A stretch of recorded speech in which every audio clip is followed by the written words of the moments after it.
هێشتا کۆبوونەوەی لایەنەکان لەبارەی پێشێنانی حکوومەتی نوێی هەرێم دەستی پێ نەکردووە، بەڵام وتەبێژی یەکێتی دەڵێت یەکێتی کارنامەی خۆی ئامادە کردووە و لە 1-2 ڕۆژی داهاتوودا گفتوگۆی یەکێتی و پارتی دەست پێ دەکات.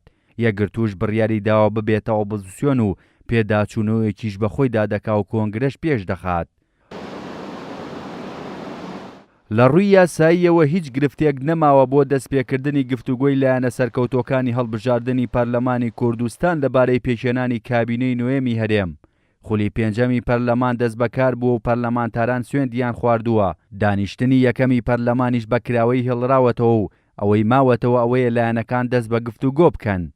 بەپێی ڕێوشوێنەکان دەبێت لایەنەکان بگەنە ڕێککەوتن لەسەر دابەشکردنی پۆستەکان، بە تایبەتی دەستەی سەرۆکایەتی پەرلەمانی کوردستان و پاشان ڕێککەوتن بکرێت لەسەر پۆستەکانی حکوومەت، هەر لە سەرۆک و جێگری سەرۆکی حکوومەتەوە تا دەگاتە وەزارەت و دەستە و پۆستەکانی تر. هێشتا گفتوگۆ دەستی پێ نەکردووە، بەڵام سعدی پیرە وتەبێژی مەکتەبی سیاسی یەکێتی بە کورسات نیوزی ڕاگەیاندووە لە 1-2 ڕۆژی داهاتوودا کۆبوونەوەی نێوان لایەنە سیاسیەکان بۆ پێچێنانی کابینەی نوێمی حکوومەتی هەرێمی کوردستان دەست پێ دەکات. هێشتا بەس خۆ ئامادەکردنە لە ئەوڕۆ بەیانی و دووبیانی هەر ڕۆژێک لەو ڕۆژانە کۆبوونەوەکرێت لەلایەن لایەنە سیاسیەکان و هەر لایەنە و پرۆژە و تەسەوراتی خۆی ئامادەیە بوو پێکێنانی.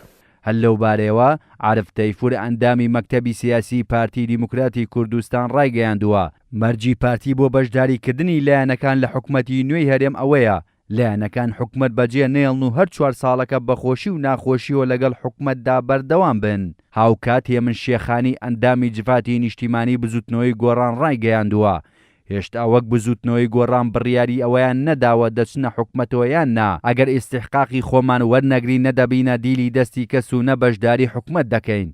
ئاماژەی بەوەش کردووە ئەگەر جفاتی نیشتیمانی بزوتنەوەی گۆڕان بڕیاری بەشداریکردنی لە حکوومەت بدات، ئەوە یەکێک لە 3 پۆستە سەرەکیەکەی هەرێم مافی بزوتنەوەی گۆڕان دەبێت. لەو چوارچێژدا یەکگرتووی ئیسلامی کوردستان ڕاگەیەندراوێکی بڵاو کردوێتەوە و تەکیدی کردوێتەوە کەوان بەشداری حکوومەتی نوێی هەرێم ناکەن و دەبنە ئۆپۆزیسیۆن. حیزبی شووعی کوردستانیش هەڵوێستی هاوشێوەی هەیە و لە ڕاگەیەندراوێکدا ئاماژەی بەوە کردووە کەوان دەبنە بەڵهەڵسکاری حکوومەت لە ڕوانگەی بەرنامەی چەپی نیشتیمانی دیموکرات خواست. یەکگرتووی ئیسلامی ڕایگەیاندووە دەبینە ئۆپۆزیسیۆنێکی کارا و بنیادنەر و چەند گۆڕانکاری لە پۆستە سەرەکیەکانی حیزب لە سەرۆکی ئەنجومەنی سەرکردایەتی و بەرپرسی ئەنجومەنەکان و ئەندامانی ئەنجومەنی جێبەجێکردن دەکرێت و کۆنگرەی حیزبەکەش بۆ ماوەی 6 مانگ پێش دەخرێت.